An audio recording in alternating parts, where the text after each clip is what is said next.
Então vamos continuar falando de educação? Agora com a deputada federal Rosa Neide, do PT. Ela é integrante do grupo de transição do governo para a área de educação. Deputada, bom dia. Obrigada mais uma vez pela participação conosco aqui no Em Ponto.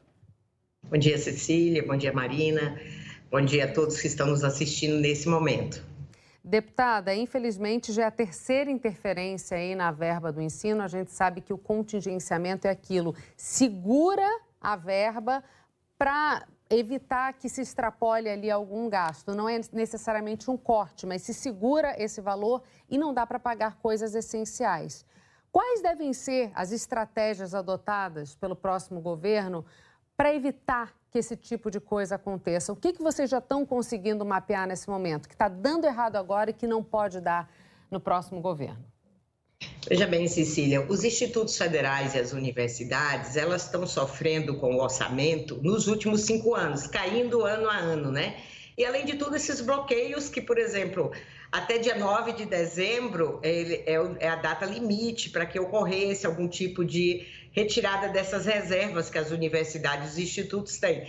Esses recursos, né, estavam lá nas contas, estão nas contas, só que estão bloqueados, para pagar energia, para pagar manutenção, para pagar o serviço terceirizado, pagar bolsas de estudantes que sobrevivem na universidade porque tem as bolsas. Então, essas discussões e esses maus exemplos, nós estamos nos debruçando, até porque no passado, o próprio Ministério da Educação, nos governos Lula e Dilma, também fez algum bloqueio, mas era um bloqueio dialogado, chamava os reitores, né?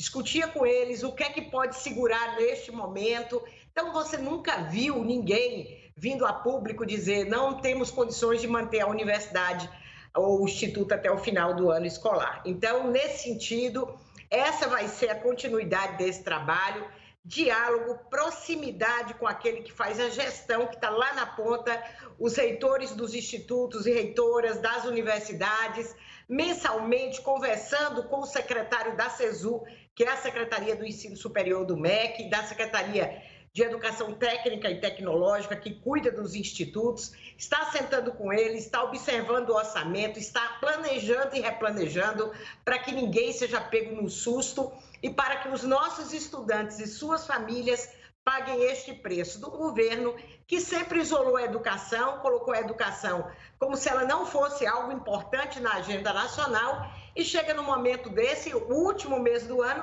faz um bloqueio deixando os reitores aí em desespero para concluir o ano letivo de 2022.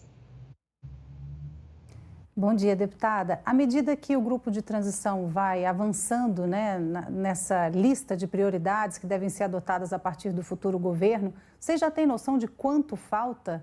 Alguns integrantes do grupo chegaram a falar em 12 bilhões de reais, né, de necessidade aí para suprir coisas básicas do setor. E o que deve ser priorizado, por exemplo, na PEC para abrir espaço para orçamento? Você já tem essa listagem? Nós estamos fazendo essa listagem desde o primeiro dia que o grupo começou a se reunir.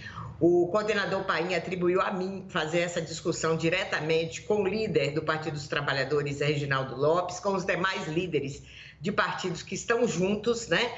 Já chamamos a Andifes, já chamamos o CONIF, que representa universidades e institutos, chamamos a representação da educação básica, chamamos uma equipe técnica na Câmara e no Senado, fizemos os estudos, e aí percebe-se, como tem 5 anos seguidos de queda, o ano referência está sendo o ano de 2019. Então, o que os reitores falam? Se nós tivéssemos os valores do ano de 2019 corrigidos, minimamente cobriria as necessidades para o ano de 2023. Então, já fizemos esses estudos, entregamos ontem a coordenação do grupo nosso grupo do GT da Educação. Vai ser estudado por esta equipe de transição, mas eu confesso a você que nós teríamos que ter aí entre 15 e 20 bilhões para recuperar minimamente a defasagem do que a educação brasileira precisa. Sabemos que a negociação da PEC agora e a votação o que vai respaldar essas possibilidades, saúde, educação, reforma agrária, as políticas públicas de uma forma geral, via saúde falando também em 20 bilhões.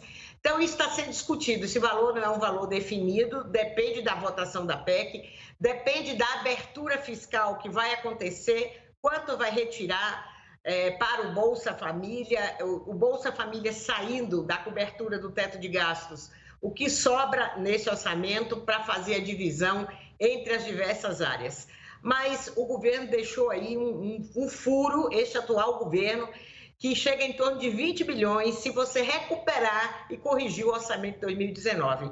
Então, é como a gente retroceder a 2019 para que as universidades, institutos e a educação básica tenha minimamente as condições de funcionar em 2023.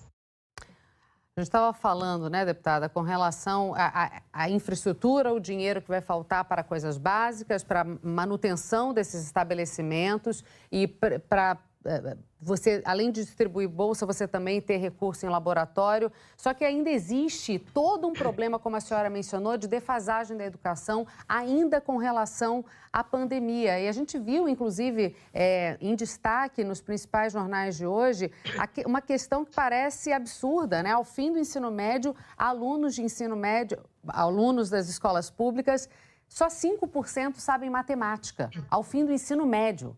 Então, para além de toda a questão de recurso, há de se haver também uma discussão com relação a como tentar fazer com que os alunos consigam aprender melhor o conhecimento. O que está sendo debatido nesse sentido?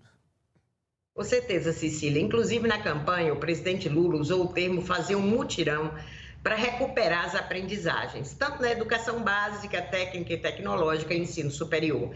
Então, os nossos estudantes que ficaram aí 2 anos fora da escola, e o estudante que ficou fora, ele é o estudante da classe trabalhadora, que não tinha acesso à tecnologia, porque não era aula em EAD, né?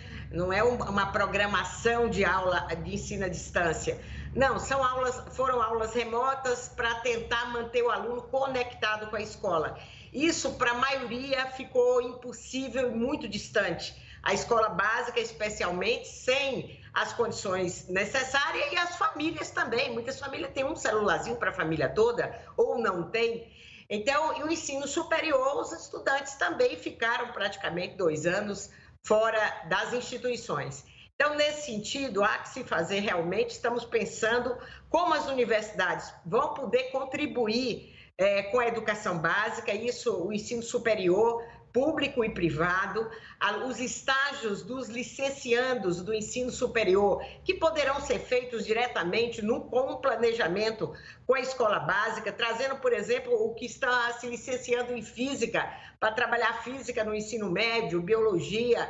Então, está se estudando as entidades que estão reunidas, todas dando sugestões, construindo essa possibilidade, que vai ser entregue ao novo ministro, à nova ministra, como sugestões.